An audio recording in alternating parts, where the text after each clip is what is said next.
Bonjour à tous et bienvenue dans le Mug Now Tech. Nous sommes le 22 décembre 2022 et on attaque tout de suite.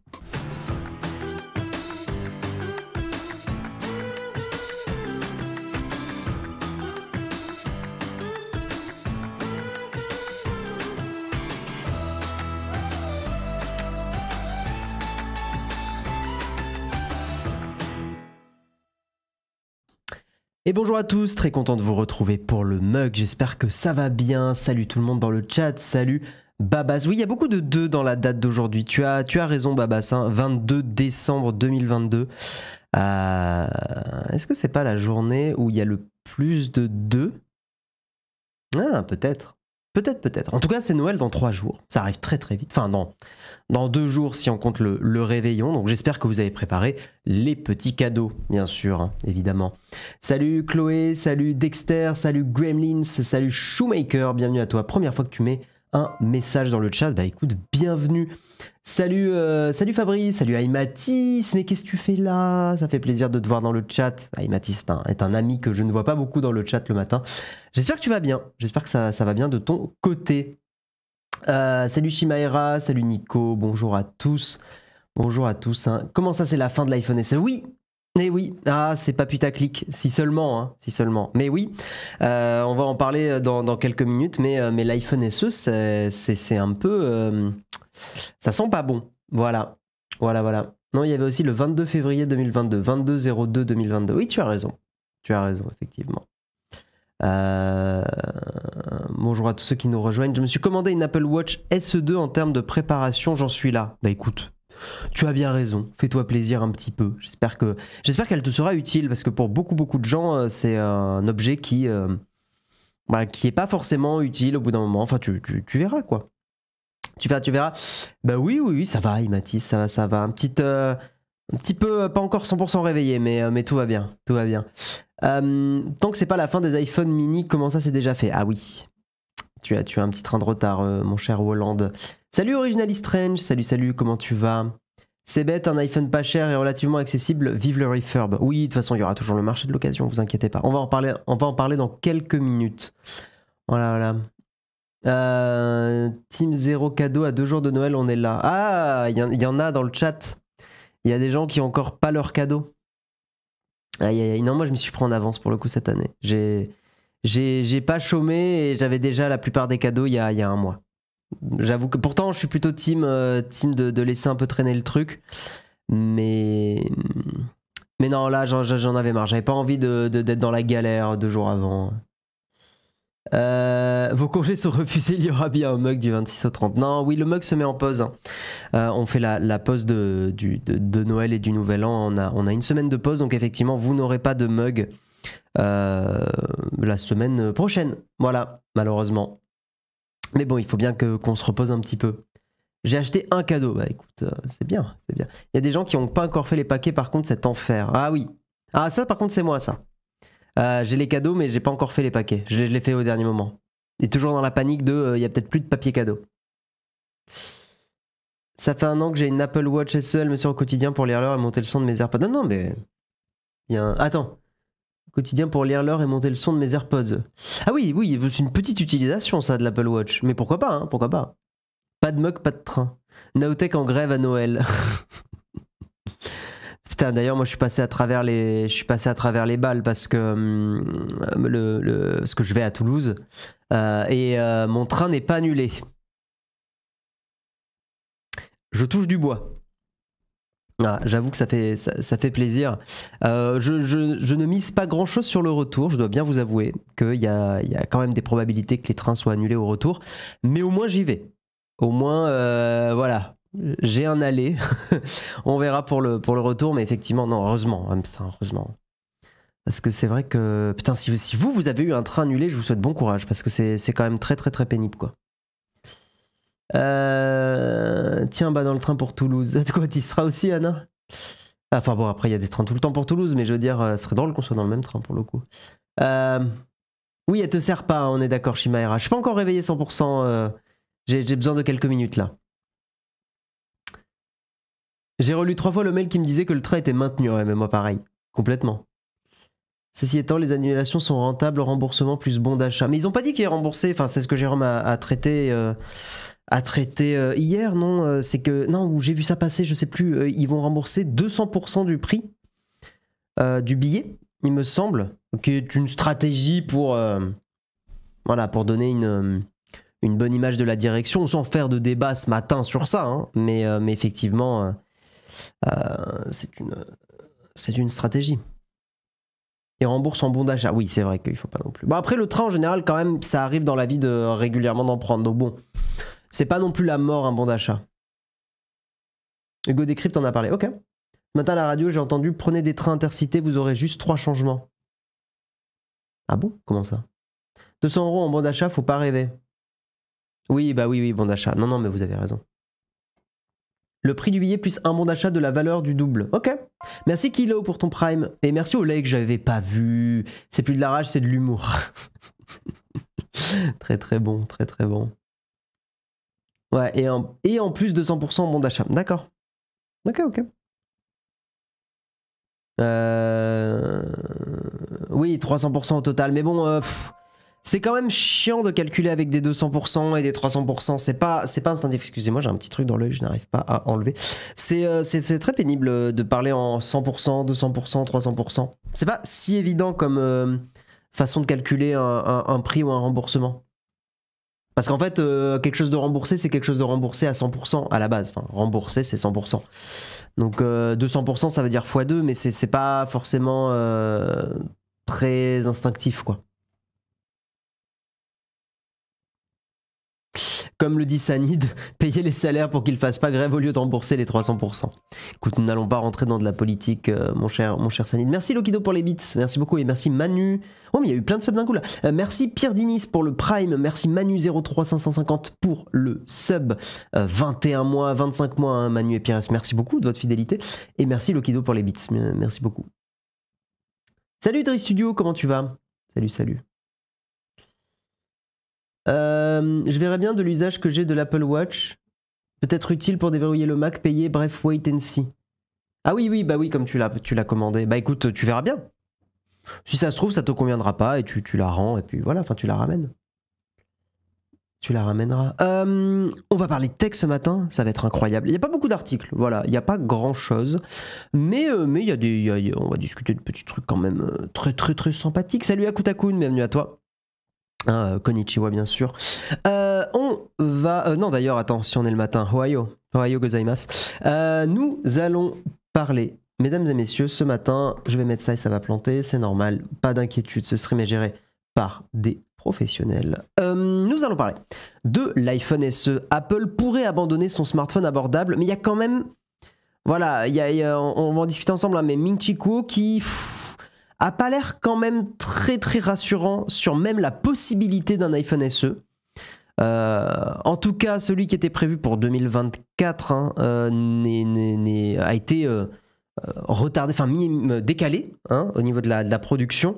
A été décalé, mais ça sent pas très bon quand même, ça sent pas très bon. Nous discuterons de Point.E, qui est le nouvel outil de OpenAI, donc OpenAI DALL-E 2 et ChatGPT, hein, voilà, je pense que vous commencez à bien les connaître. Et ils ont sorti un nouvel outil qui permet de générer des fichiers 3D, donc de la 3D, via des phrases, via des mots et des phrases. Donc on en discutera ensemble. On parlera d'un problème sur YouTube qu'il est assez important de vous transmettre, il est assez important d'en parler, parce que c'est un truc dont ont été victimes aussi des collègues youtubeurs et youtubeuses, hein, Eliox en avait été victime. Effectivement, il y a quand même beaucoup de hackers aujourd'hui qui utilisent des liens tout court, alors ça peut être en description YouTube et tout, pour se mettre à hacker de nouvelles chaînes YouTube et partager des malwares et en gros faire une espèce au final ça ressemble un petit peu à des vers quoi, vers VERS hein, donc le type de malware, le type de virus, enfin le type de malware pour être précis. Donc on en discutera ensemble, vous comprendrez un petit peu mieux, mais c'est un truc donc qui se répand pas mal. On va continuer dans ce mug, on va parler un petit peu d'IA dans ce mug, un petit peu plus que d'habitude. OpenAI qui vise le $1 milliard de revenus d'ici 2024. Hein. Donc la société à l'origine du modèle de GPT-3 et de ChatGPT qui serait valorisé aujourd'hui à plus de 20 milliards de dollars. Voilà, c'est vrai que c'est une société qui est en train de faire un peu son buzz en ce moment, hein, voilà. Et donc effectivement, ça ne m'étonne pas qu'il y ait une valorisation énorme. Vous verrez qu'il y a même Microsoft qui s'y intéresse beaucoup. Enfin voilà, on en discutera. On parlera de notre merveilleux sponsor Shadow.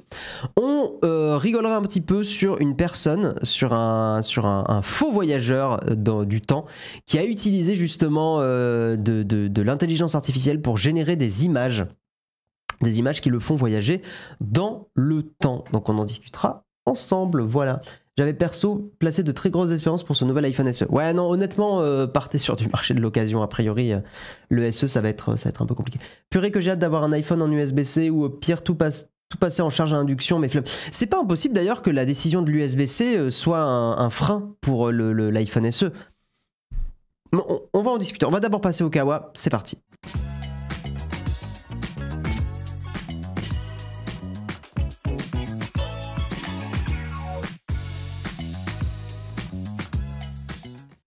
Merci Locan pour ton sub, merci pour ta fidélité, 30 mois. C'est vrai que ça fait longtemps que tu es là, mais ça fait plaisir, j'espère que tu vas bien. Nous allons donc discuter, mesdames et messieurs, dans ce mug de l'iPhone SE. Apple pourrait abandonner son smartphone portable. Alors qu'est-ce qui se passe? Je sais que vous allez être pour la plupart très déçus, mais ce n'est pas du putaclic, comme on dit, ce n'est pas un titre aguicheur. L'iPhone SE pourrait bien tirer sa révérence. Face aux ventes décevantes de ces derniers smartphones abordables, Apple envisagerait de faire une croix sur l'iPhone SE 4, dont la sortie était prévue en 2024. Voilà. Non, c'est pas le même Locan, iMatis. Non, c'est pas le même. D'après les informations obtenues par l'analyste Ming-Chi Kuo, Apple aurait l'intention d'annuler ou de reporter la sortie du prochain iPhone SE. L'iPhone SE 2022, commercialisé en mars dernier, pourrait donc ne pas avoir de successeur. Donc là, il y a les tweets de Ming-Chi Kuo, qui est un analyste qui globalement tape juste. Globalement, il a des bonnes infos de chez Apple. Je ne sais pas comment il fait, mais il y arrive. Donc effectivement, il dit ma dernière analyse, on peut appeler ça comme ça, survey, sondage, analyse, indique qu'Apple va probablement annuler ou retarder la production en masse des iPhone SE 2024. Et effectivement, ça serait dû à la plus faible demande des iPhones moyens et entrée de gamme, notamment l'iPhone SE 3, l'iPhone 13 mini et l'iPhone 14 Plus. Voilà. Alors, pour expliquer la décision d'Apple, l'analyste spécialisé met d'abord en avant les expéditions systématiquement inférieures aux prévisions d'iPhone milieu de gamme. Les iPhones les plus abordables du catalogue de la marque, à savoir les iPhone 14, 14 Plus, 13 mini et le dernier iPhone SE, ne se vendent pas aussi bien que prévu. C'est quand même intéressant à analyser ça. On se rend compte qu'au final, Apple vend majoritairement des iPhones haut de gamme et pro. Pourquoi j'ai pas forcément la réponse? Est-ce que aussi c'est dû au prix? C'est-à-dire que quand tu regardes l'iPhone 14 et le 14 Pro, au final l'écart de prix entre... En fait, quitte à mettre 900 balles dans un iPhone, est-ce que tu te dis pas, bon, allez, je balance 100 euros de plus, 100 à 150 euros de plus pour prendre un Pro et je pense que la raison, elle peut être principalement là. Maintenant, je dis ça, l'iPhone SE 3, pourquoi il se vend mal? Peut-être aussi que c'est l'ancien design qui commence à dater et que les gens n'ont plus envie d'avoir un iPhone SE 3e génération avec un iPhone aussi, avec un design aussi daté. Je sais pas, j'essaie de trouver des explications. Je suis pas dans les petits papiers d'Apple. Je n'ai pas... au dernier barbecue, Tim Cook nous a pas expliqué tout ça, hein, vous vous doutez bien. Il a ses petits secrets, le coquinou, voilà. Donc effectivement, quelques centaines d'euros plus cher, les iPhone 14 Pro enregistrent par contre de solides ventes. D'après les données du cabinet d'études CIRP, l'iPhone 14 Pro représentait 9% des iPhones écoulés en septembre 2022. En seconde position, on retrouve l'iPhone 14 Pro Max avec 8% des parts de marché. Donc des parts de marché iPhone. Donc 9 et 8%. De son côté, l'iPhone 14 standard ne représente que 4% des ventes. Alors, ne représente que... Un peu aller vite, hein, c'est quand même pas mal, 4% des ventes dans toute la gamme iPhone. L'iPhone 14 Plus, un nouveau modèle à prix contenu, serait également boudé par les consommateurs.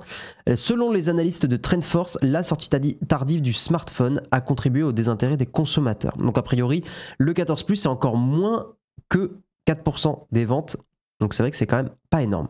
Dans ce contexte, on ne s'étonnera pas que l'iPhone SE de 3e génération, vendu au prix de départ de 559 €, peine aussi à trouver son public. La clientèle d'Apple privilégie désormais les déclinaisons haut de gamme qui concentrent l'essentiel des nouveautés.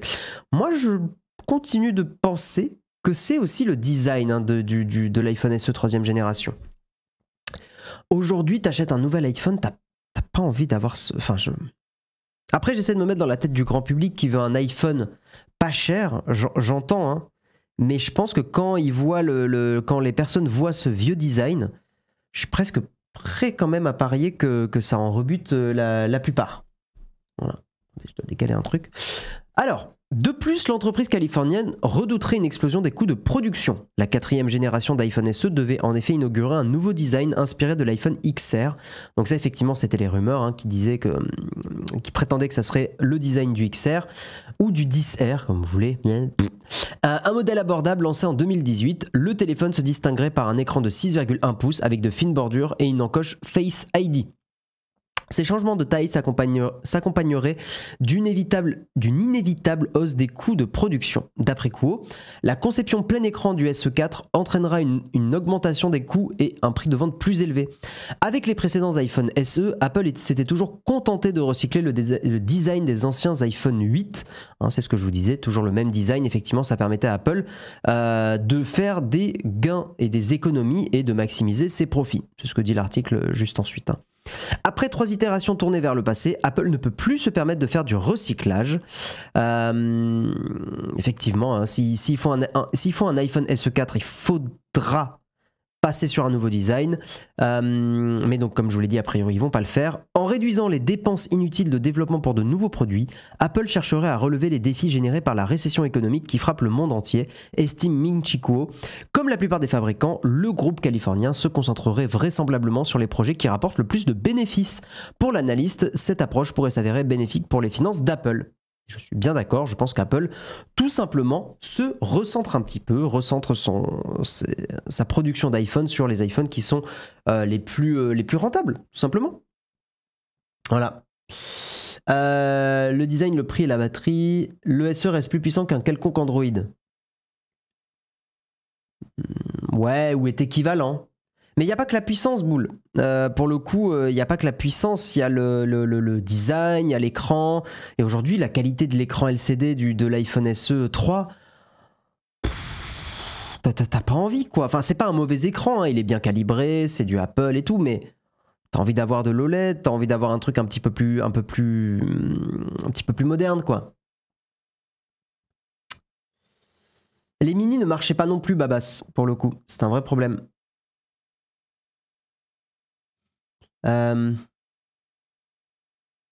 À titre personnel, pour les modèles pro en général, c'est des gens qui sont à leur compte et qui le passent en frais pro, sinon les autres prennent le normal.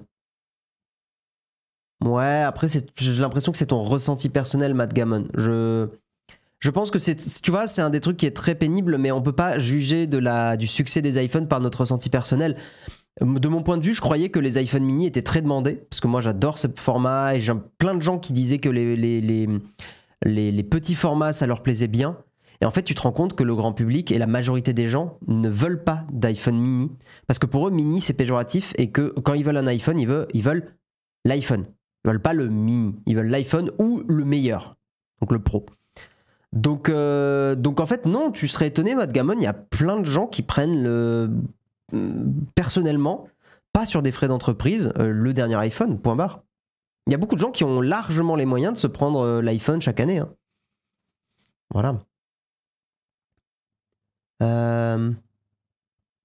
Oui, moi j'ai pas acheté le SE pour ça en 30. Tu vois, Chloé, tu dis la bête. Mais non, mais ça m'étonne pas que tu confirmes, Chloé, parce qu'effectivement, aujourd'hui, moi, imaginons que je sois pas sur YouTube et tout, j'aurais probablement pas le Pro.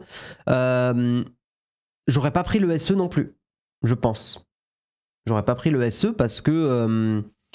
Ouais, parce que ce look est trop daté, parce que les performances photos sont pas au niveau. Enfin, il y a vraiment plein de raisons qui font que, ouais, bof, quoi. Un SE, c'est le seul APN avec un design de 2017. Franchement, vu le prix, je ne comprends pas son existence. Mais je suis un utilisateur Android. À la place des clients des SE, j'achèterai un iPhone 13 classique ou un 14 pour le même prix. Ouais, c'est ça. Ou en fait, tu pars sur l'occasion.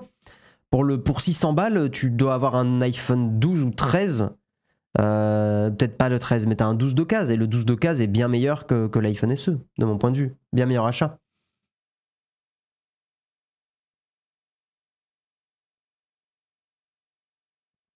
L'ancien design a 7 ans, mais d'un côté, on peut conserver les accessoires. Oui, il y avait ça, mais tu vois, iMatis, pour le coup, là, ça commence à faire long.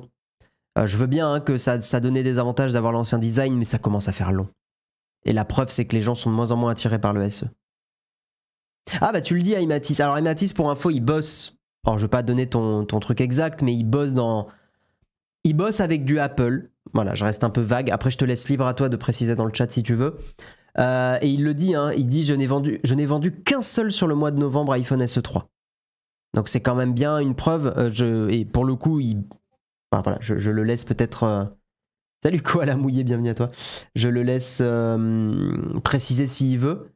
Mais effectivement, ouais, en plus le 12 mini, l'iPhone 12 mini, il a été bradé et on le trouve aujourd'hui moins cher, alors d'occasion, hein, j'entends, mais moins cher que le SE3 ou quasiment au même prix.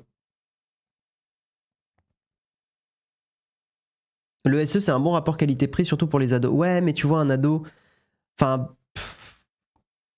il y a beaucoup de limites quoi sur le SE. Guillaume Spoilman. Non, je le laisse préciser s'il veut. Mon entreprise achète uniquement des SE3 pour usage simple comme mail SMS. Merci Jimmy Lafleur, comment tu vas? Merci beaucoup.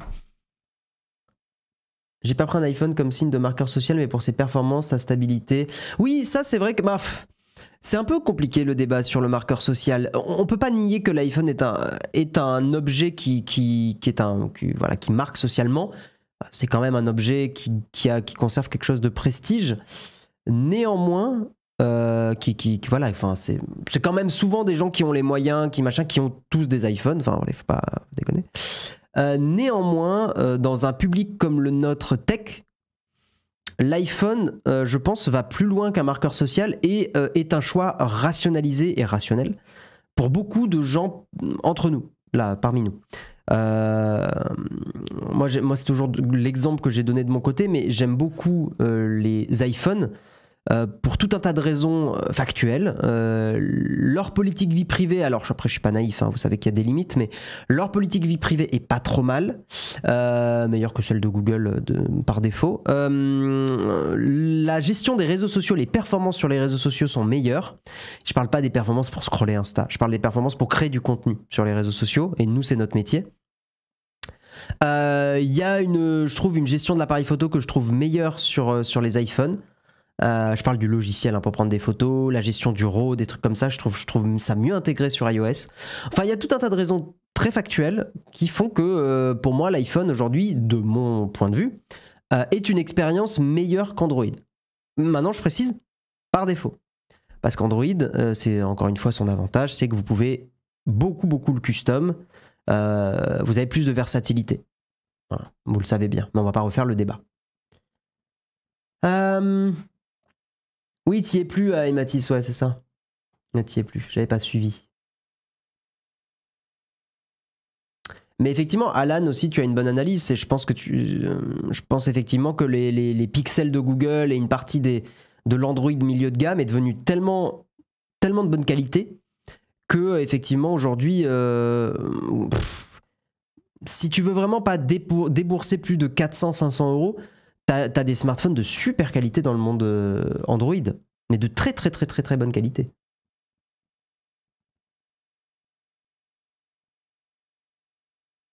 Faut différencier l'image de la marque et la qualité du modèle. Comme des amis qui me disent mes photos sont moins bonnes que les tiennes alors qu'on a tous les deux des Samsung. Oui, mais j'ai un S10e haut de gamme, il avait un Galaxy A. Oui, non mais ça bien sûr. Sauf les mises à jour. C'est un autre débat, les mises à jour. Mais vous savez aussi ce que j'en pense. J'en ai parlé dans la vidéo sur le Pixel. J'étais pas fan de l'idée de passer chez Apple. J'ai goûté à l'environnement Apple, le côté pratique, synchro, simplicité. Je suis passé à pas intéressé à fan full environnement Apple. Beaucoup de gens que j'ai vus autour de moi qui critiquaient très fortement Apple, et j'en fais un peu partie, moi, c'est mon métier qui fait que j'ai pris en main un iPhone. D'ailleurs, je peux le dire totalement. À la base, je suis très Android. Je le reste complètement dans mon cœur. C'est le fait d'avoir démarré ma chaîne YouTube et d'avoir présenté des applis mobiles qui a fait que j'ai migré sur un iPhone petit à petit. En fait, j'avais besoin, alors là pour le coup c'était un achat vraiment professionnel puisque je n'avais pas envie de passer sur iPhone, mais en fait quand j'ai démarré ma première chaîne YouTube, je testais des applis mobiles et en fait il fallait bien que j'ai un iPhone pour tester les applis iPhone. Voilà, parce que je parlais d'appli, des fois l'expérience Android iOS n'est pas la même, donc en fait j'avais fait cet achat en disant factuellement, faut bien que je teste des applis, et puis il y a aussi des applis sur les deux plateformes, et il y a même des applis qui ne sont que sur iOS ou sur Android. Dans le monde de l'open source, il y a beaucoup plus de trucs sur Android, et on va dire qu'il y a certaines applis un peu de petites startups, genre par exemple c'était... comment elle s'appelle cette appli là où tout le monde discutait en direct et en fait elle a marché que pendant le confinement et après c'est totalement pété la gueule. Clubhouse, voilà, ça m'est revenu.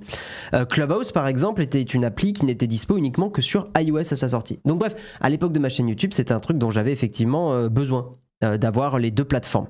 Et en fait c'est petit à petit en prenant en main l'iPhone, en fait je me suis rendu compte qu'effectivement out of the box comme on dit, l'expérience est bien plus sympathique. Alors à l'époque, j'étais pas du tout sensibilisé vie privée, mais en fait, l'expérience de base était bien plus agréable que Android. Voilà, et c'est ce qui fait que effectivement, petit à petit, je me suis mis à préférer cet écosystème. Maintenant, honnêtement, s'il n'y avait pas YouTube, c'est ce que je redis à chaque fois dans les mugs, si j'avais pas de création de contenu à faire, je pense que je serais toujours sur mon Pixel 3A ou mon Pixel 4A. J'en étais très content.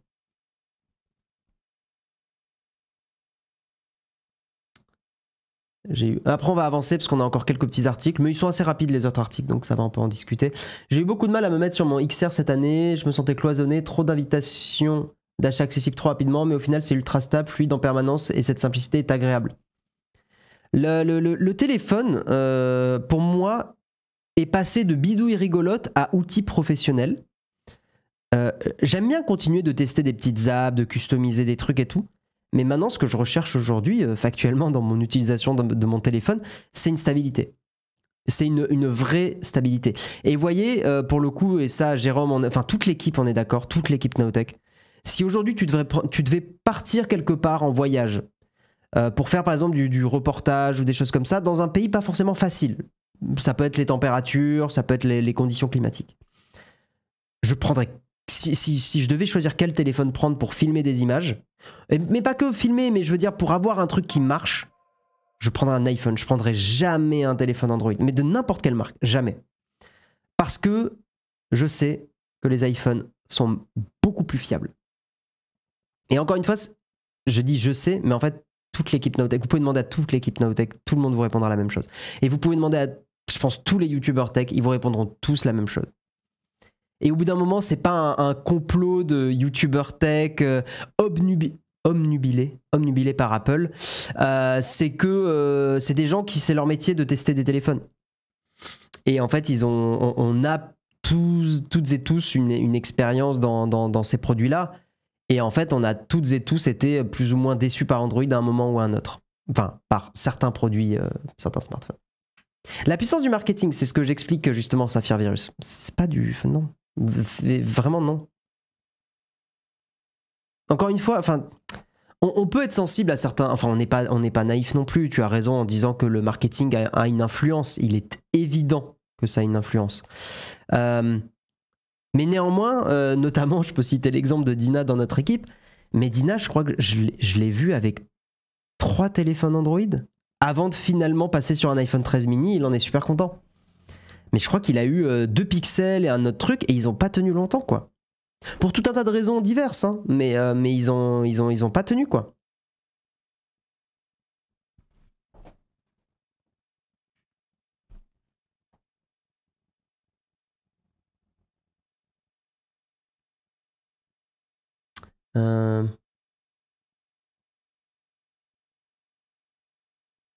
Tout dépend de l'usage. Ah non, mais bien sûr. Mais évidemment. Évidemment. J'ai un collègue qui a un Android et qui déteste les iPhones. Avec le boulot, il a un iPhone, mais un SE2 bridé, ça lui donne pas une bonne impression. Oui, le problème aussi, c'est qu'il y a beaucoup de personnes qui ont eu une expérience Apple. Et là, c'est la faute d'Apple, hein, très très dégradée parce que l'iPhone, beaucoup d'iPhones, genre notamment à partir du 6, 6S, ont été ralentis au bout d'un an et demi, 2 ans.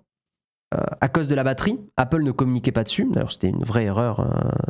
C'était même illégal, hein, honnêtement. Apple ne communiquait pas sur le fait que le processeur était ralenti. Et beaucoup de gens ont eu une expérience iPhone ultra dégradée à cause de ça. Et j'entends beaucoup de gens dire ouais, les iPhones, ça lag. Alors qu'en fait, bah non, c'est peut-être même l'OS qui lag le moins aujourd'hui sur des téléphones. Mais le problème, c'est que bah, là, pour le coup, le processeur était très ralenti. Effectivement, pour avoir eu en main un iPhone d'un pote à une époque, effectivement, où il était très ralenti, ça donnait envie de casser le téléphone, quoi. Merci Victor Ramus pour ton... C'est pas de l'amour, c'est de la tech. Merci beaucoup. Merci pour ton sub.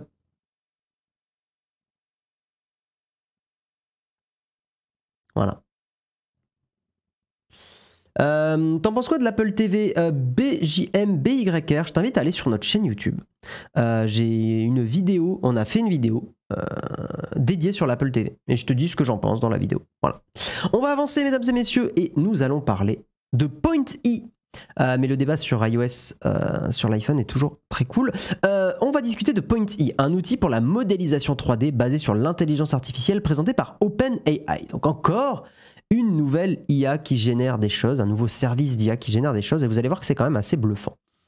Point E, nouvel outil d'OpenAI, permet de générer des images en 3D au moyen d'une simple requête textuelle. Les œuvres sont produites à partir de nuages de points. Donc ça ressemble à ça.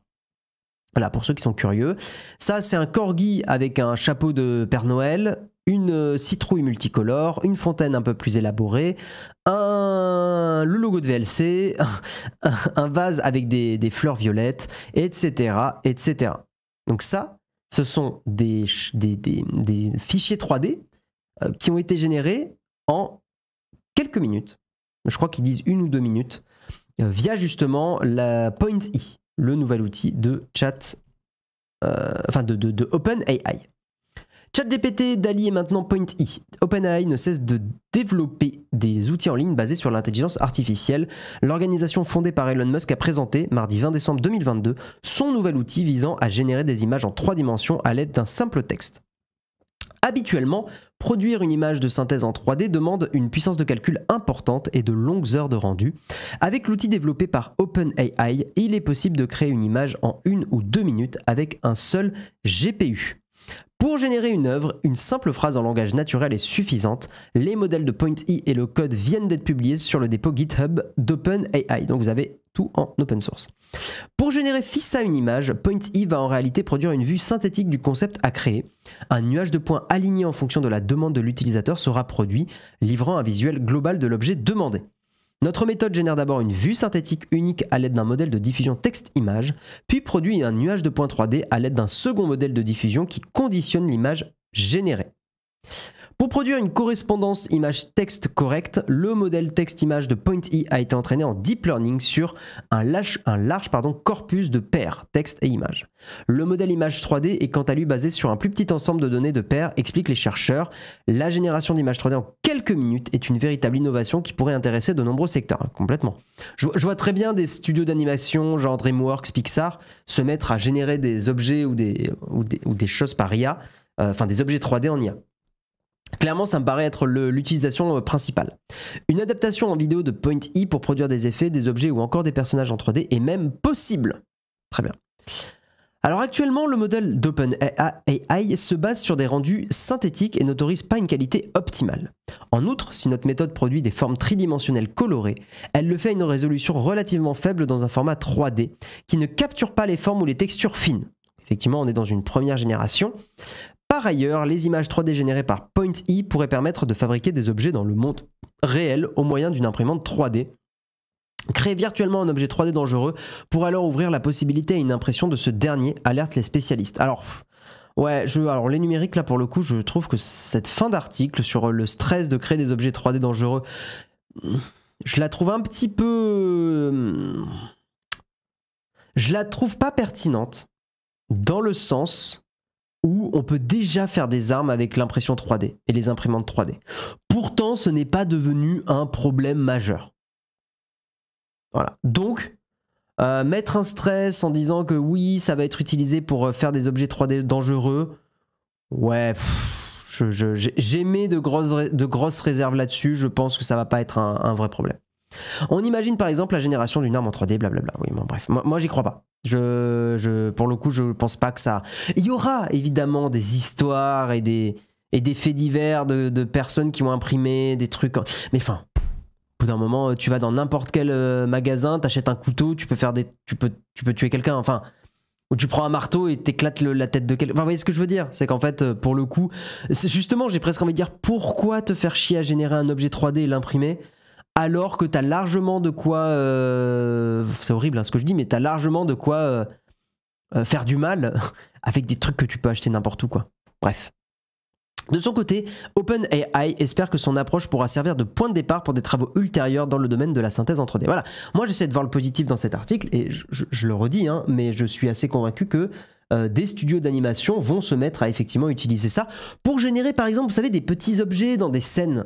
Quand par exemple il y a juste un ballon d'enfant, enfin un ballon pour jouer quoi, généré au fond d'une scène et que ce ballon est dans un flou, un bokeh quoi, un flou d'objectifs, c'est là où je verrais très très très bien ce genre de petits objets générés par une IA. Voilà, tu veux générer, je sais pas, tu veux générer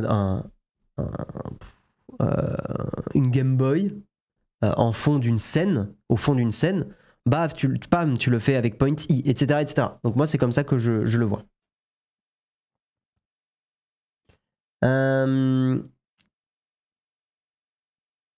Ils vont imprimer.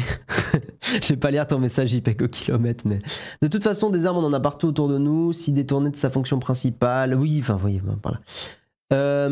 Pourquoi Pixar ferait ça? Ils doivent avoir des bibliothèques d'objets et des pros qui font ça très vite. Oui, mais c'est pas. Enfin, tu peux avoir des bibliothèques d'objets, mais tu as peut-être certaines formes ou certaines couleurs ou certains types d'objets que tu vas générer d'une façon particulière.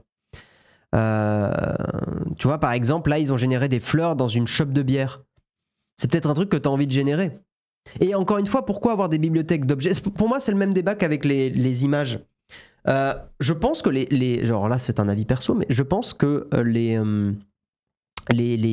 services comme Adobe Stock, donc les stocks d'images, vont disparaître. Je suis assez convaincu que dans 10 ans, allez, enfin, on va dire dans un certain temps, dans plusieurs années, les banques d'images, donc voilà, banques d'images type Adobe Stock, vont disparaître parce que on sera capable de générer avec l'IA, parce que l'IA se sera améliorée, on sera capable de générer l'image que tu veux. Voilà. Sans aucun problème. Tu diras, bah, je veux une image où on voit un mec en train d'utiliser un ordinateur, il a un look de hacker, blablabli blablou. Vous voyez ce que je veux dire? Donc ça, moi j'en suis convaincu. Ça va disparaître et c'est pour la 3D, je pense que c'est pareil. C'est qu'au lieu d'avoir des banques d'images, tu généreras ton objet 3D en une ligne de texte. Et ça sera 1000 fois plus simple. Moi qui pensais que le domaine artistique aurait été presque à l'abri de l'IA, c'est l'inverse qui se passe. Ouais, alors attention, parce qu'en fait, ça, Walland, c'est... En fait, c'est pas le... Est-ce que c'est le domaine artistique qui est vraiment menacé ou est-ce que c'est justement la partie non créative de l'art qui est menacée? Je sais pas si vous voyez ce que je veux dire. Typiquement, demander à enfin pas un graphiste, mais je sais pas comment on appelle ce métier-là, mais un designer 3D, je sais pas, de faire un casque audio. Pour moi, justement, c'est pas la partie créative du métier. La partie créative, ça va justement plutôt faire des objets qu'on n'a jamais vus avant, ou alors des objets d'une certaine façon parce qu'ils ont un lien avec l'histoire, etc., etc. Mais au final, est-ce que même presque le côté artistique est dans la réflexion de ce que tu vas générer? Tu vois ce que je veux dire? Dans le sens où, est-ce que la réflexion, c'est de justement pas dire à l'IA, je veux que tu me génères ça parce que ça a du sens dans l'histoire. Par exemple, j'ai créé un dessin animé sur le roi du feu, hein, ça, par rapport à la Reine des Neiges. Genre, vous faites la version le roi du feu et vous avez besoin d'une torche, mais cette torche, elle génère du feu qui est vert parce qu'il est maudit, j'en sais rien, blablabla. Au final, le travail de création artistique, il est dans ce que vous allez demander de générer. Et la réalisation, ça me choque pas tant que ça qu'elle soit automatisée.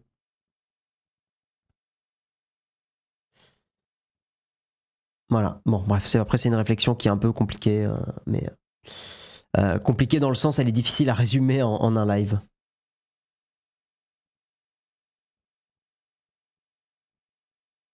Ça peut libérer du temps aux artistes, ça laisse l'IA gérer les merdouilles derrière-plan du quotidien. Moi, c'est un peu ma vision du truc. Comme dans le métier d'informatique, l'IA va nous simplifier beaucoup de choses dans le développement, mais l'IA, on n'est pas encore tout de suite capable de faire des IA qui comprennent la complexité des demandes métiers. Vous voyez, pour l'instant, je pense que l'humain a encore 15-20 ans devant lui de bien comprendre le besoin, de bien comprendre quand même un besoin métier, et surtout de comment tu raccordes spécifiquement parce que, pour reprendre genre un exemple que j'ai traité récemment, mais quand vous regardez SNCF Connect, typiquement la difficulté d'SNCF Connect, c'est pas forcément l'application, le design et tout, c'est plus connecter brancher toutes les prises, quoi.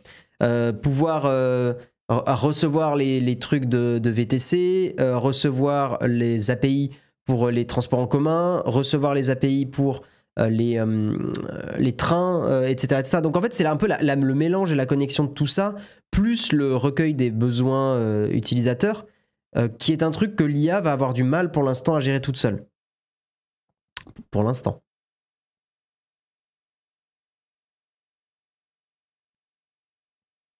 Les artistes n'ont aucune utilité collective, camarades.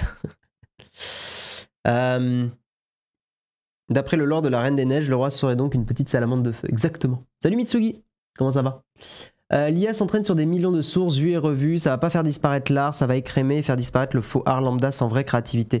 Ouais, ça va redonner de la valeur à certaines choses. Moi j'aime bien l'exemple des verriers. J'aime bien l'exemple qu'aujourd'hui, effectivement, les verres que vous achetez, ou des tasses, d'ailleurs je dis verrier, mais ça peut être des tasses. Les verres que vous achetez, pour boire, hein, vous les achetez, ils sont produits à la chaîne. Ils sont produits dans des entrepôts à la chaîne.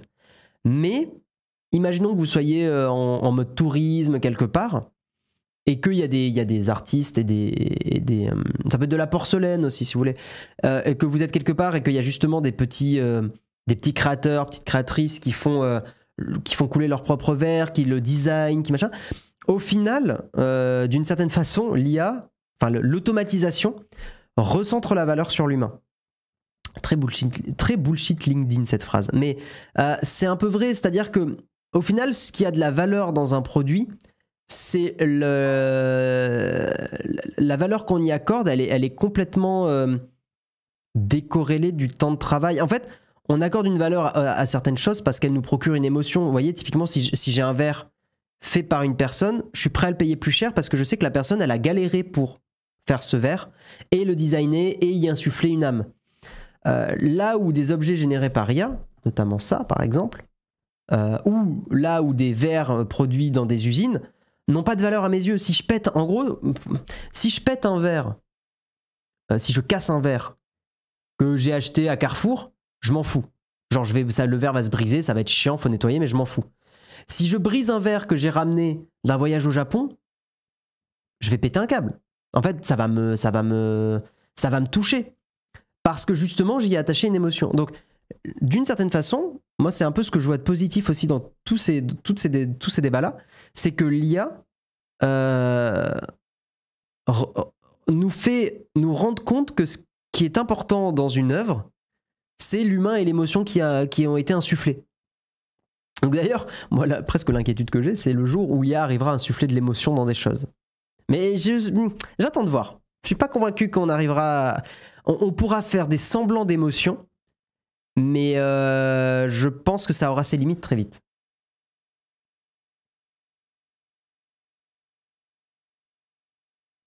Non mais Wendigo, je te vois paniquer sur les artistes, mais je suis d'accord avec toi.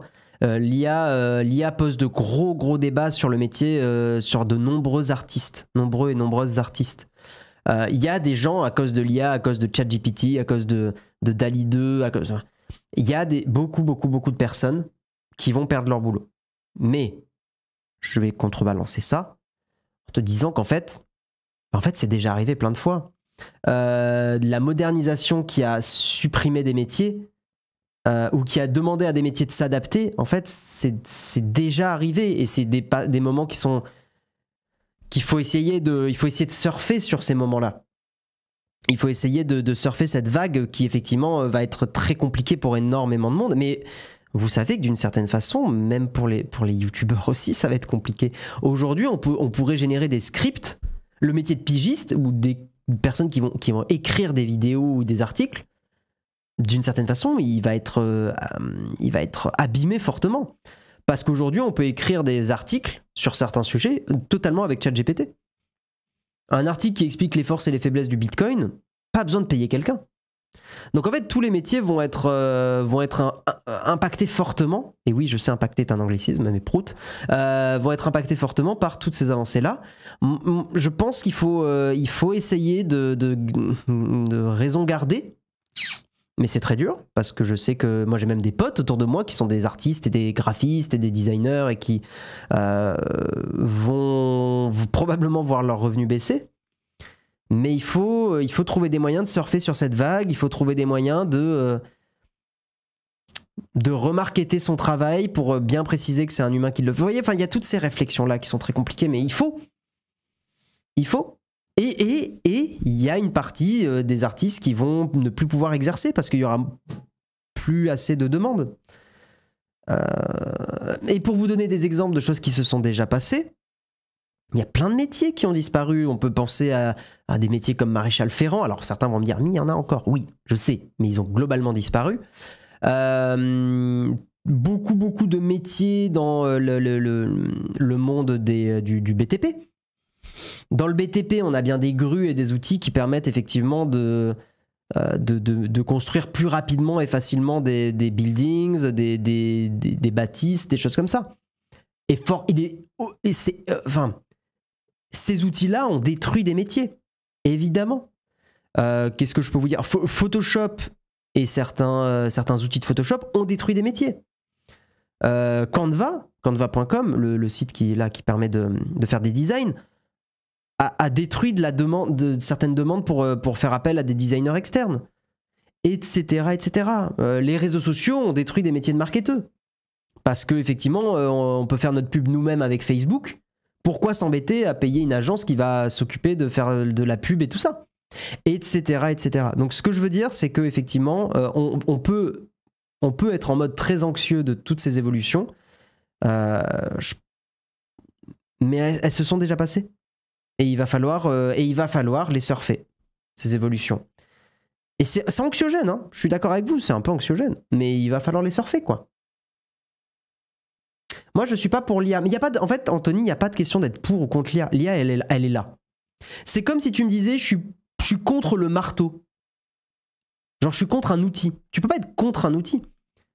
Maintenant, tu peux être contre certaines utilisations abusives de l'IA, notamment le fait que l'IA apprenne d'artistes encore vivants sous copyright, et que l'IA génère des images dans un style qui est encore copyrighté et propre à un artiste ou une artiste. Ça, par contre, je suis d'accord avec vous. Ça, c'est un problème. Parce qu'un artiste ou une artiste qui a développé son style n'a pas à être copié par une IA. Ben, ça, par contre, je trouve que légalement, il y a un truc il faut légiférer là-dessus. Clairement. Venez dans les métiers de la santé, on évolue à côté de l'IA, on n'est pas prêt d'être remplacé auprès des patients. Bien sûr, dans le monde de la santé, l'humain reste encore très important. Néanmoins, Hollande, tu commences à avoir des robots chirurgiens. Donc, est-ce que tu as des métiers de chirurgien qui vont peut-être disparaître ? Je pense que oui.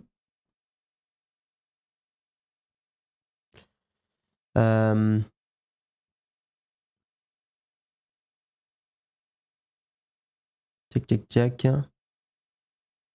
Ok, mais tous les exemples que tu cites ont aussi donné naissance à de nouveaux métiers. Avec l'IA, je suis pas convaincu.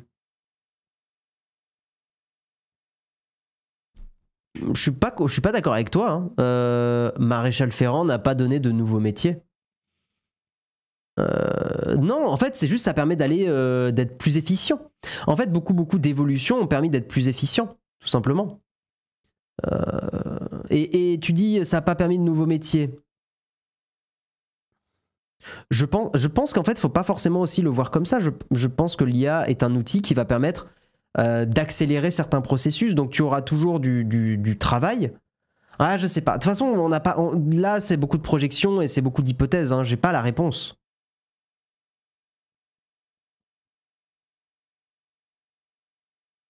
Oui, tu vois, JPEG au kilomètre, tu as raison, pour donner un peu de positif, je suis d'accord avec toi.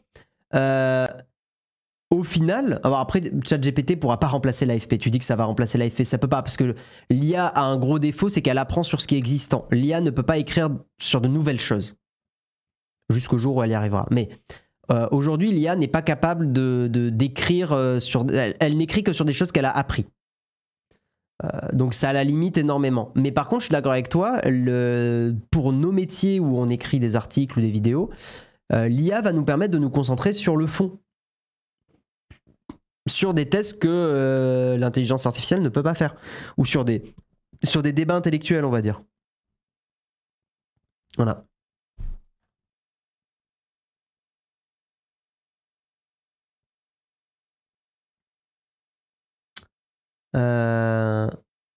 Tu prenais l'exemple d'un verre tout à l'heure, un verre designé par IA et un verre designé avec imagination humaine, c'est quand même pas la même chose. Oui, c'est ce que je dis. C'est que ça n'a pas la même valeur.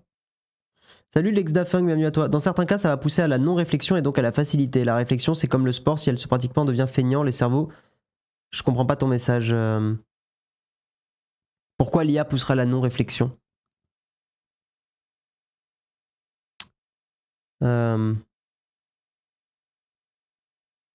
Maréchal Ferrand, nouveau garagiste, ici création d'emplois. Ouais, mais je suis pas d'accord avec toi, Jérôme. Comment dire? Oui, la voiture est arrivée, donc il y a eu des garagistes.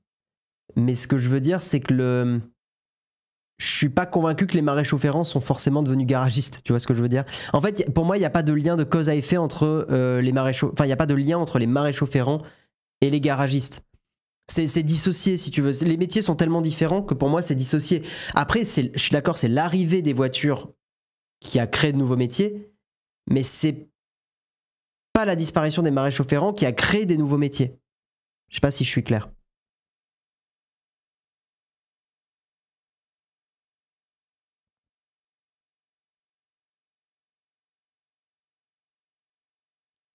On va avancer. Le débat est super intéressant. De toute façon, les débats sur l'IA sont super intéressants. Mais on va avancer et on va parler de YouTube. Alors YouTube, il y a un gros problème. Je vais essayer de faire l'article un petit peu plus vite. Mais sur YouTube, il y a un gros problème. Il y a un piège, un réseau, on va dire. Un réseau de pièges tendus par des hackers malveillants. Alors, comment ça se passe ? De nombreuses chaînes sont piratées pour être transformées en vidéos de promotion d'arnaques et de phishing. Derrière ces attaques, des équipes de hackers russes bien organisées pour piéger les youtubeurs. Alors, donc, ça je vous le dis, d'ailleurs c'est pas que à destination des youtubeurs. Méfiez-vous sur YouTube si vous cliquez sur des liens en description. Alors, sur Nowtech, il n'y a pas de problème. Non, mais notamment sur des liens qui vous vendent du rêve. Typiquement, là, on a un exemple de trouver des versions craquées des logiciels Adobe, ce genre de choses. Donc ça, très très important, faites super attention avec ce genre de logiciel piraté ou de crypto-monnaies, de services de crypto, de choses comme ça. Alors, de nombreuses chaînes sont piratées pour être transformées en appât pour les utilisateurs. Il suffit de taper le nom d'un logiciel normalement payant sur YouTube pour constater les dégâts. Vous savez quoi, on va faire le test. On va aller sur YouTube et on va taper Adobe Crack. Putain, ça m'étonne d'ailleurs que YouTube recommande dans la liste des trucs comme ça. Voyons voir, il y a 11 mois, il y a 4 jours. Adobe Acrobat Cracked. Alors ça, vous voyez, typiquement, cette vidéo-là est très probablement, vu qu'elle est très récente, cette vidéo publiée il y a 4 jours est très probablement contient un malware. Si je clique dessus, globalement, ce que ça fait, c'est que ça va aller regarder dans mon navigateur pour essayer de choper les mots de passe et complètement bidouiller la chaîne YouTube. Donc il ne faut pas cliquer, hein, évidemment. Mais voilà, donc il faut faire super attention. En l'espace de 24 heures, plusieurs dizaines de vidéos proposant de télécharger gratuitement le logiciel de montage Adobe After Effects ont été publiées. La plupart d'entre elles par des chaînes dépassant les 100 000 abonnés. C'est ça en plus le pire, c'est que ça va aller hacker des chaînes avec beaucoup d'abonnés et vous donner l'illusion que c'est crédible. Donc un utilisateur avec 207 000 abonnés a publié 3 vidéos du même genre le 21 décembre. Le contenu est visionné par des milliers de fois et une myriade de commentaires élogieux sont ajoutés dans la foulée pour donner plus de légitimité. Un lien de phishing est indiqué dans la description pour installer le malware sur le poste de la victime. Donc effectivement, il y a une autre chaîne qui a été piratée. En quelques heures, elle a été transformée, la chaîne, en publicité pour Adobe After Effects. Et en plus, les malfaiteurs modifient le mail de secours. Donc très compliqué de récupérer sa chaîne. Il y a aussi des gens qui se font passer pour MrBeast, avec des chaînes notamment Beast Promo, qui vont là pour le coup faire des arnaques en mode crypto-monnaie, donner l'impression que vous pouvez gagner de la crypto. Donc faut pas cliquer sur le lien en description. Et en gros, les gens qui font ça sont un groupe de hackers russes, baptisé Traffers Team, ce qui veut dire littéralement celui qui aide au trafic, le nom russe original. Et effectivement, ces groupes proposent leurs services sur des forums fréquentés par les hackers. En gros, on peut payer un espèce de pack, c'est ce que j'ai compris de l'article, pour avoir un truc clé en main et hacker des gens. La méthode d'infection est connue sur les forums de hackers russophones sous le nom de code 911. Ça va utiliser des services de transfert tels que Mega, Mediafire, OneDrive, Discord ou GitHub. Donc GitHub c'est encore pire parce que pour le coup GitHub on a tendance à lui faire confiance en se disant c'est un truc open source, blablabla. Le fichier installé est souvent une archive protégée par un mot de passe pour le rendre indétectable. Et effectivement le cœur de ce système repose sur le stealer, donc sur le voleur. Un malware devenu très populaire. Une fois téléchargé, ce logiciel fouille les dossiers d'un navigateur jusqu'à tomber sur des fichiers qu'il reconnaît, comme un gestionnaire de mots de passe, par exemple, pour l'extraire et l'envoyer sur un serveur externe. Puisque l'on enregistre d'ordinaire plusieurs mots de passe sur Google, les pirates n'ont qu'à se servir. Alors ce qui m'étonne fortement, c'est que les mots de passe sur Google Chrome ne sont pas chiffrés. Parce que j'ai l'impression que les hackers se servent de cette faille-là. Je ne sais pas si des gens ont l'info dans le chat. Est-ce que les mots de passe sur Google Chrome, sur le navigateur, sont chiffrés? Si c'est pas le cas, c'est super dangereux. Je suis un peu étonné. Les malfaiteurs chercheront ensuite à revendre les données dérobées ou se connecter à divers comptes pouvant leur rapporter de l'argent. E-commerce, crypto-monnaie, etc. A noter que certaines équipes se chargent uniquement du référencement sur YouTube quand d'autres s'occupent de toute la chaîne d'infection. La méthode 911 privilégie d'abord la quantité de victimes à la qualité de l'attaque. Nous vous conseillons de vérifier d'éviter de cliquer sur les liens en description des vidéos sur YouTube, encore plus lorsque celles-ci ont été publiées dans la journée. Et puis, on ne vous aidera pas à trouver des versions gratuites de Photoshop, donc c'est à vos risques et périls lorsque vous décidez de contourner le paiement. Non, ils sont bien sûr en clair sur Google Chrome, sauf si tu utilises le gestionnaire de mots de passe de Google avec ton compte Google. Putain, ils sont vraiment en clair, les mots de passe.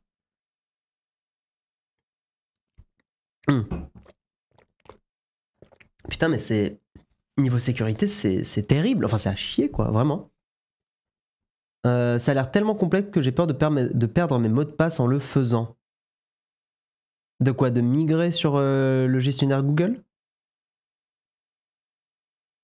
De toute façon, même s'ils étaient chiffrés, la clé serait sur le navigateur.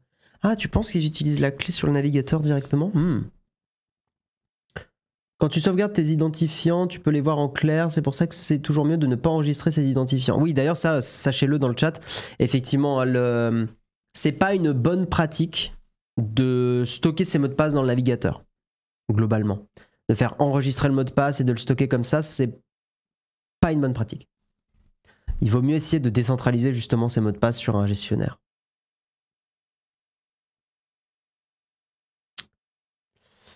Donc voilà pour cet article, donc faites attention aux arnaques sur YouTube. Et merci Mathieu404, j'avais pas vu pour ton sub, merci beaucoup. On va continuer de parler d'OpenAI. Hop. Et on va parler effectivement d'OpenAI qui vise le milliard de dollars de revenus d'ici 2024. Alors, Sam Altman, l'un des fondateurs et dirigeants de l'organisation à but lucratif plafonnée OpenAI, L'organisation à but lucratif, bah, une entreprise quoi, s'attend à ce que son entité génère près de 200 millions de dollars de revenus en 2023 et près d'1 milliard de dollars en 2024. L'entreprise se porte actuellement très bien grâce à la sortie de ses deux applications phares, DALL-E 2 et ChatGPT, qui attirent des investisseurs. Les technologies et la réussite d'OpenAI intéressent. Selon les informations de Reuters et de Wall Street Journal, l'un des fondateurs d'OpenAI, en la personne de Sam Altman, s'attend à ce que les revenus de son organisme augmentent drastiquement. Lors d'une présentation à destination d'investisseurs, l'entreprise a affirmé qu'elle allait franchir le palier du milliard de dollars d'ici 2 ans. Forte du succès de ces derniers outils, OpenAI attire inévitablement les investisseurs. Typiquement, moi, si j'investissais, je pense qu'effectivement, je foutrais de l'argent dans OpenAI. Ces dernières années, Microsoft avait décidé d'investir dans l'entreprise spécialisée dans l'IA à hauteur d'1 milliard de dollars. La firme de Satya Nadella souhaite s'appuyer sur les compétences d'OpenAI pour développer ses propres applications grâce à son modèle de langage GPT-3. En contrepartie, l'entreprise de Sam Altman peut utiliser les services cloud proposés par Microsoft avec Azure. C'est plutôt un bon deal. Ces derniers mois, le géant technologique n'a pas caché son intérêt de se rapprocher un peu plus d'OpenAI. L'organisation est actuellement en pourparlers avancés. D'ailleurs, c'est marrant, pour anecdote, pourparler aussi un mot utilisé en anglais. Voilà, ça m'avait beaucoup fait rire quand je l'avais su. Donc l'organisation est actuellement en pourparlers avancés pour vendre une partie des actions détenues par ses employés. L'ensemble des actions de l'entreprise serait évalué entre 14 et 20 milliards de dollars selon les estimations. C'est en juillet 2020 qu'OpenAI lance GPT-3, un modèle de langage performant composé de 175 milliards de paramètres. À sa sortie, il devient le plus grand modèle de langage jamais entraîné. Cet outil peut être utilisé par les développeurs pour mettre au point des applications de traitement du langage naturel. C'est ce qu'a notamment fait Microsoft pour permettre aux programmeurs novices de coder en langage naturel. Donc grâce à GPT-3, OpenAI a pu développer DALL-E 2, le générateur d'images que vous connaissez bien.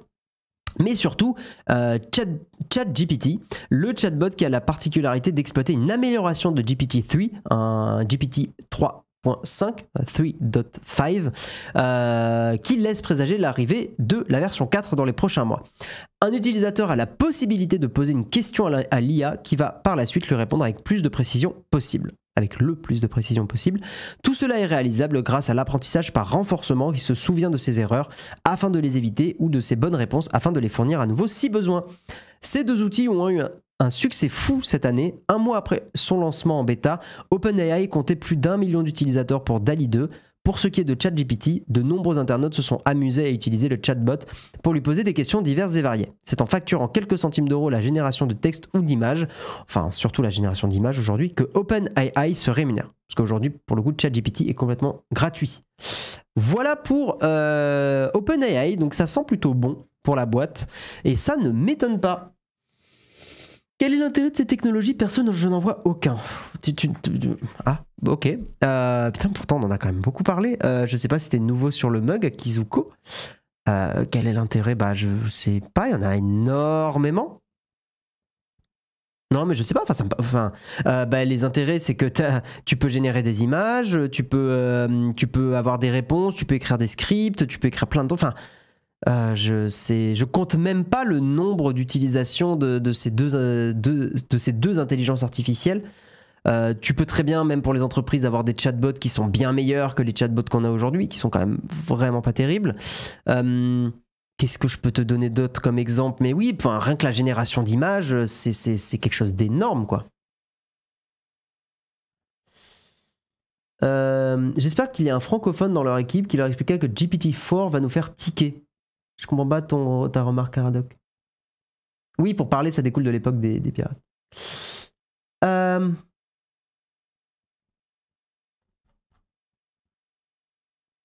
Tu connais pas du tout Akizuko? Tu connais pas? Bah, en gros, est-ce qu'on se referait pas un petit coup de ChatGPT très rapidement? C'est cool que si tu peux voir, c'est quand même cool. Alors attends, parce que le problème, c'est que je suis peut-être plus connecté. Ah ouais, je suis plus connecté. Je suis plus connecté, ouais. Ok. Alors attendez. Est-ce que j'ai encore le mot de passe quelque part? C'est pas celui-là. Peut-être celui-là. Ouais, let's gong. C'était bien ce mot de passe. Alors. Ok. Si tu connais pas. Tu ne sauras pas faire rapidement. Non, non, promis. Qu'est-ce que je peux lui demander que je te montre, mais très très vite, justement. Si, je vais te montrer un truc qui nous avait bluffé. Voilà. Typiquement, tu veux... tu es youtubeur. Non, peut-être c'est pas un exemple. Mais tu vois, par exemple, tu veux écrire un article sur le fonctionnement de l'électricité. D'accord voilà. Tu demandes à ChatGPT comment, en français en plus, hein, comment fonctionne l'électricité. Alors, il y a une faute, il manque un accent. L'électricité, tu peux même lui préciser avec 2 exemples d'utilisation courante. 2 exemples d'utilisation. Et là, en gros, si tu veux, ChatGPT, il va t'expliquer comment ça fonctionne. Et en fait, la force de ChatGPT, c'est qu'il comprend le contexte et tout ce que tu lui donnes. Donc par exemple, tu peux aussi demander à ChatGPT de générer une lettre de motivation en lui donnant le contexte du métier que tu veux faire. Tu vois ? Écrire une carte de vœux. Écrire une carte de vœux est une bonne idée. Là, tu as vu que ça marchait, donc j'avance un peu. Écris-moi une carte de vœux pour je sais pas, mon grand-père. Il aime la peinture et... Qu'est-ce que je peux lui donner ? Il aime la peinture et... il aime la peinture et on va essayer un truc. Et il est de gauche. Écris-moi une carte de vœux pour mon grand-père. Il aime la peinture et il est de gauche. Tu vois ? Et en fait, la force de ChatGPT, c'est qu'il comprend ton contexte. Donc, normalement, il devrait écrire quelque chose. Voilà, vous voyez ? En fait, c'est ça qui est trop fort. C'est trop, trop fort. Cher grand-père, je tiens à te souhaiter un très joyeux anniversaire. J'espère que tu passes une journée merveilleuse et remplie de toutes tes passions, en particulier la peinture. Tu as toujours été une grande inspiration pour moi grâce à ta créativité et ton amour pour l'art. Je suis également très reconnaissant pour toutes les valeurs que tu m'as transmises et pour ton engagement en faveur de la justice sociale. Tu es un vrai modèle pour moi. Je suis fier de tout ce que tu as accompli dans ta vie. Je te souhaite tout le bonheur du monde et j'espère que nous pourrons bientôt nous retrouver pour partager un bon moment ensemble. Voilà. Tu vois, il arrive à comprendre le de gauche, il l'interprète en mode défense des justices sociales et tout. On va voir si je lui dis de droite. Est-ce qu'il va dire l'exploitation des gens? Je déconne. Oui, c'est fini, mais attendez, laissez-moi m'amuser un peu. Je tiens à souhaiter un très joyeux anniversaire, toutes tes passions, la peinture. Donc là, vous voyez, il dit la même chose. Même si, alors là, même si nous...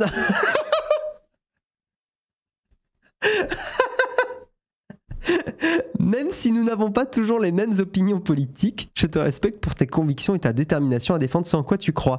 Tu as toujours été un modèle pour moi en termes de détermination et de travail acharné.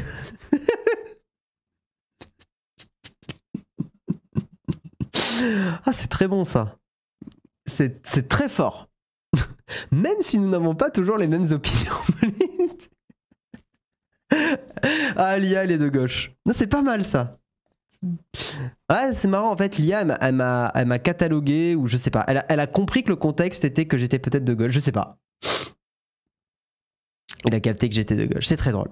Mais voilà en gros pour l'IA et un peu l'idée du truc. On va passer à notre sponsor. J'ai pété fort Guillaume. Ah trop drôle, j'ai pété. C'est pas mal. On va parler, mesdames et messieurs, avant de passer à la petite cerise sur le croissant, de notre merveilleux sponsor Shadow. Et oui, alors vous savez quoi ? Vous savez quoi ? Alors, ChatGPT, écris-moi, explique-moi en quoi Shadow PC, le PC dans le cloud, a 29,99 € par mois. Merde. Euros par mois est un excellent produit. Meilleur que... Qu'est-ce qui existait à l'époque ? Nvidia, ça existait déjà. Comment ça s'appelle déjà Nvidia, le truc dans le cloud ? Merde. Ah, comment il s'appelait ? Je savais, Guillaume, que ça ne serait pas rapide, mais tu me connais, Samuel. Explique-moi en quoi Shadow PC, le PC dans le cloud à 29,99€ par mois, est un excellent produit. Non, c'est pas Stadia. Ah oui, GeForce Now. GeForce Now. Alors, qu'est-ce qui va me générer? Oh non, vas-y. Tous deux sont des services de jeux en nuage qui vous permettent de jouer à des jeux sur un ordinateur virtuel hébergé dans un cloud. Voici quelques points à prendre en compte lorsque vous comparez Shadow PC et GeForce Now. Oui, mais en fait, je veux que tu me dises que Shadow PC est mieux.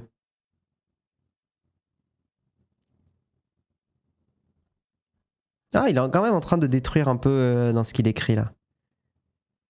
Bon, allez, je fais le sponsor, j'arrête de m'amuser. Ok, donc oui, Shadow PC. Donc Shadow PC, hein, c'est un service de cloud computing. Tout ce que vous pouvez faire avec un PC classique peut être fait sur un PC Shadow. Hein. Vous pouvez accéder à votre PC Shadow depuis n'importe quel appareil et avec une connexion internet stable d'au moins 15 mégabits par seconde. Et vous pourrez utiliser ou jouer avec votre Shadow sur votre vieux PC ou votre nouveau Mac. Vous pourrez jouer tout simplement sur votre smartphone Android ou iOS, sur votre TV connectée, sur un Raspberry Pi 4. Au niveau jeu, la grande force de Shadow par rapport aux offres de cloud gaming, c'est que c'est un vrai PC complet, compatible avec tous les jeux, excusez-moi j'ai pas mis le truc, compatible avec tous les jeux et tous les mods, peu importe la marketplace. C'est aussi compatible avec tous les logiciels, Photoshop, Blender. Vous pouvez même aussi, d'ailleurs pour info, générer des images avec Stable Diffusion, donc des images créées par IA. Vous pouvez l'installer sur un Shadow et générer des images sur un Shadow. Voilà, je vous donne l'info. Bref, Shadow est un PC complet accessible pour 29,99€ par mois. Et si vous voulez plus de puissance, vous avez la nouvelle option Power. Shadow plus Power, c'est une configuration performante, récente et optimisée pour le ray tracing grâce à une carte graphique RTX 3070 ou équivalente pour un supplément de 14,99€ par mois. Alors n'attendez plus, hein, vous avez 10€ offerts sur le premier mois d'abonnement avec le code NOWTECH10. Abonnez-vous à Shadow PC avec la commande !Shadow dans le chat. Voilà. Je vous propose qu'on passe à la cerise sur le croissant. C'est parti.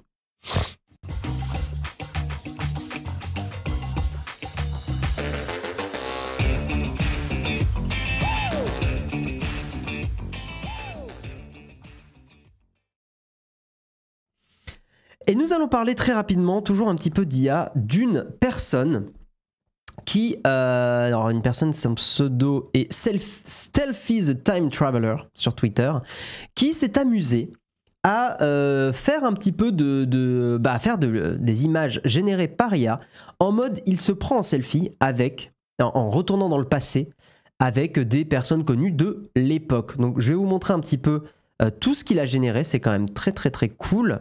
Alors attendez, j'essaie de retrouver la discussion, je crois qu'on voit toutes les images sur son thread Twitter.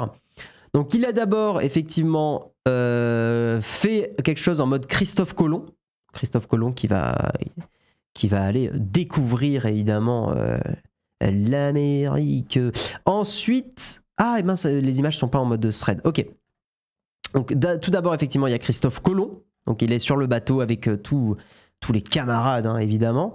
Nous avons, ça c'est quoi? C'est la Grèce, c'est Troie. Bah oui, c'est Troie, évidemment, le cheval. Le cheval de Troie. Voilà, et donc il est en mode selfie avec un commandant grec. Ensuite, Léonard de Vinci, hein, en 1507. Voilà, et qui est en train de peindre Mona Lisa avec, j'imagine que c'est Mona Lisa derrière, je sais pas quelle était l'idée, mais j'imagine que c'est ça. Donc l'image donne quelque chose comme ça. Alors il y a encore un côté un peu lisse, bizarre. Je pense que c'est encore un peu les limites de l'IA dans la génération d'images. Mais honnêtement, c'est quand même assez bluffant. Il y a une image de lui au Far West, hein, avec un saloon qui est pas loin derrière, avec des chevaux et tout ça. Donc je vous montre un petit peu à quoi ça ressemble. Mais je trouve que celle-là, c'est une des plus réussies. Très honnêtement, je trouve que c'est une des plus réussies et une de celles qui fonctionne le mieux. Et il y en avait une autre, voilà, il y en avait une aussi à l'époque de l'Égypte antique. Ouf, aucun continuum espace-temps n'a été maltraité pendant ces shootings. Bah, heureusement. Celle-là, elle est pas mal aussi, avec le mec derrière, là, qui est en train de le regarder en mode très étonné, genre, mais qu'est-ce que tu fous? Donc celle-là, elle est plutôt réussie aussi. Je trouve que ça marche assez bien. Je pense honnêtement qu'il a dû bien rebosser les images, parce que c'est des images générées par IA qui sont vraiment réussies, pour le coup, d'assez bonne qualité. Il y a aussi un truc en mode... Ah, mais il a même réussi un peu à l'animer. Putain, c'est pas mal ça. Il a animé cette image pour donner quelque chose d'un petit peu plus vivant. Et c'est pas mal du tout. En mode à l'époque des dinosaures. Il y a celle-là aussi. Alors d'ailleurs, en bas, ça a été flouté. Sinon, il y avait évidemment un zizi. Donc celle-là, vous voyez qu'il y a un petit bug ici. Elle a encore un peu buggé cette image. Mais celle-là, c'est à l'âge de glace. Voilà. Elle est pas mal du tout. Et je crois qu'on a fait le tour. Non, il y a celle-là aussi, sur Mars. Sur Mars directement. Et puis voilà. Voilà, j'avais envie juste de vous montrer quelques images et un peu des choses créatives qu'on peut faire avec l'IA et la génération des images. Effectivement, le seul truc que je pourrais critiquer, c'est le rendu il y a encore un rendu un peu IA dans ces images. Le côté très très lissé de certains visages ou de certains looks qui fait un peu fake, mais on est vraiment pas loin d'avoir des trucs très convaincants, quoi. C'est fait avec quelle IA? Je sais pas s'il le précise. Attends, j'essaie de voir. Il le dit pas. Oui, ça fait des corps un peu plastoc. Il y a un peu ce côté-là. Je suis d'accord. Il le dit pas avec quoi il a généré. Ah si, Stable Diffusion. Il a fait du Stable Diffusion. Ok. Ouais. Il a fait du Stable Diffusion. D'ailleurs, Stable Diffusion, vu que c'est complètement open source, je vous le dis les gens, hein, si vous voulez apprendre à utiliser une IA et générer des images, regardez sur YouTube le nombre de tutos pour Stable Diffusion. Vous serez très content. Il n'y a jamais de main. Ah, c'est intéressant maintenant que tu le dis. C'est vrai que les mains sont un truc assez difficile à générer pour une IA. Donc ça m'étonne pas qu'il ait un peu pris la décision. Alors non, attends, il y en a une quand même. Il y en a une sur celle-là. La main de Mona Lisa, qui est plutôt réussie. Parce que vraiment, encore une fois, les mains, c'est si compliqué à faire. L'IA a encore beaucoup de mal. Voilà. Stable Diffusion plus Dream Booth. C'est quoi déjà Dream Booth? Je l'ai vu passer. C'est quoi déjà? C'est le... C'est la DALL-E 2. Ok, celui-là, je le connais pas. C'est un modèle d'IA par Google. D'accord, ok.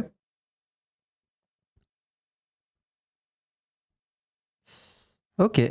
Oula, je suis allé sur dreambooth.fr. Ça permet de générer des images. Oula. Heureusement que j'ai pas montré. Ok, alors mesdames et messieurs, nous n'allons pas arrêter le live tout de suite. Grande surprise pour ceux qui n'étaient pas là. Il va se passer un petit truc d'ici 5 à 10 minutes. Nous allons terminer le mug. Ça, classiquement. Mais hier, pour ceux qui étaient là, il y a eu un faux démarrage. Nous allons faire un stream, une découverte d'un jeu, une découverte sponsorisée. Hein, voilà, vous savez que sur Nowtech, on est complètement transparent là-dessus.